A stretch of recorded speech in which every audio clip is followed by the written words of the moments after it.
Is it possible to put yourself in another person's shoes and understand them completely? No one can ever fully understand another person, at least not in the way an individual understands oneself.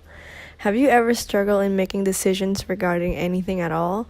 Could be choosing what to wear in the morning or what drink to order. However, it is possible to expand the capacity to understand the depth of oneself through self-analysis.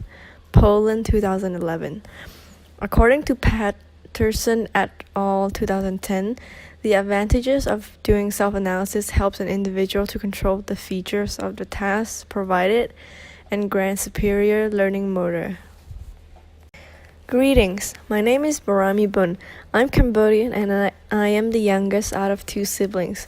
Today I am going to use the Big Five personality inventory test and the social style test to analyze my personality and talk about my strengths and weaknesses of being an extrovert.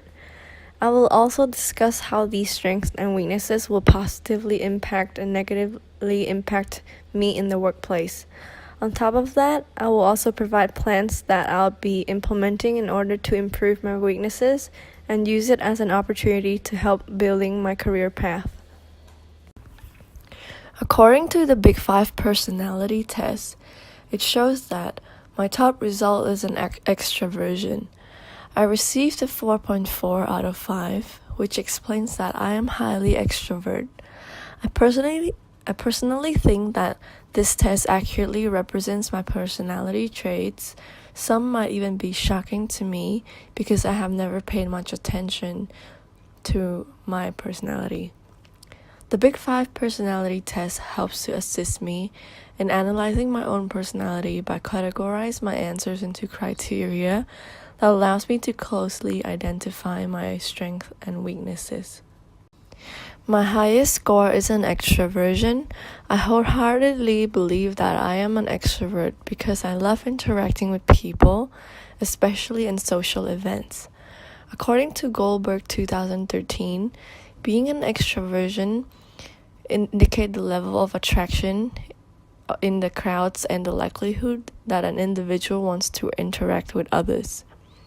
I can easily make friends and get along with new people in an instant. Sadness isn't something that is hard for me to overcome because I tend to explore new things that open to opportunity and extend my self-love at the moment. To me, self-love is very important because I've always been told from my father that self-love is the most precious thing anyone could have. I am a socially confident person that are able to present myself very well in the public. On top of that, I am a very bubbly person that usually entertain my friends, my group of friends, and bring everyone together. Studies by Donald Lund et al. 2006 have shown that there is a positive association between self-esteem to emotional stability and extroversion. By being highly extrovert, it helps to increase my motivation and energy in the workplace and allow me to interact with workers through problem solving. The discussions that open to collaboration at work with diverse workforce, extroverts can be seen as a better leader since we're more prone to strong social skills, decisive command, attention, and willing to take risks. Farrell 2017. I ranked 3.4 on openness to experience, which can reflect my desire to trying new things and curious about different types of interests. What may negatively impact me for being an extrovert is that I can be easily distracted while doing work alone and even more in group. Because my attention span can last very short and I cannot spend my time doing a specific task for a long period of time. Applying this in the workplace, it may create an unproductive workplace experience for both me and my coworkers that may result in bad performance and ineffective workplace culture. The result from the Big Five personality also shows that my conscientiousness is as low as 2.4 out of 5.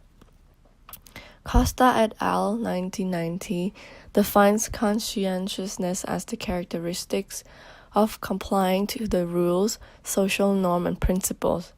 This may be accurate as I am a flexible person that is easygoing, as I participate in a lot of social events that allow me to fit in easily among the crowd. However, this may be negatively seen in the workplace as unorganized, as individual with low conscientiousness tends to be more careless. By applying this to the workplace environment, it may increase frustration for managers to provide tasks for me, as I can be quite irresponsible due to performing tasks too quickly without double-checking it. I have chosen social style tests as another means to self-analyze my personality. The result has shown that I have an expressive personality. I believe that this test can directly link to my everyday living experience. I have grown up from a family that doesn't express ourselves verbally. It urges me to do the opposite as I grew up. I rarely get told from my parents that they love me, or rarely get a phone call from home while I'm in university.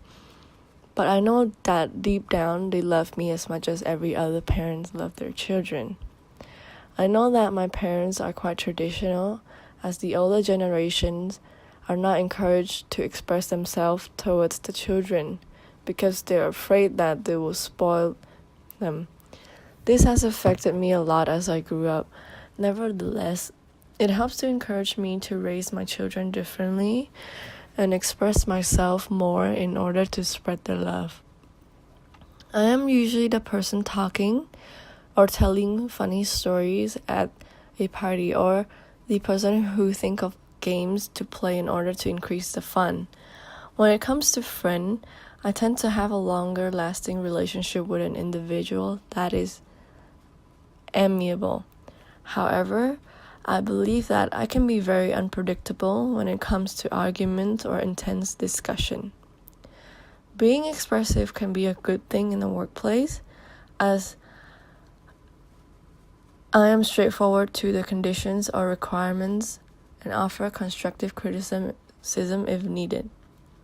When it comes to arguments in the workplace, by solving the problem immediately may not work for me, because I'll be interpreting the situation differently due to my impatient nature as an expressive, which may take time that will slow down the working process.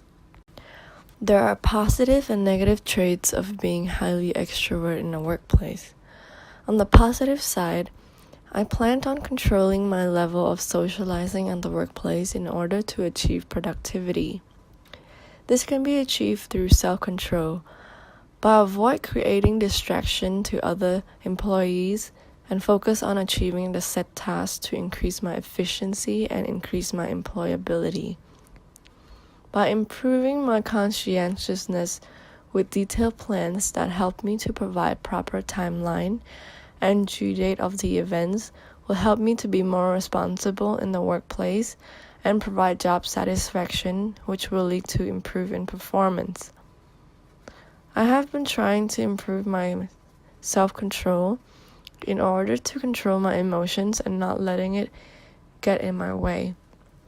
This can be done by not interpreting the situation too quickly and apply effective listening in order to understand another person's perspective.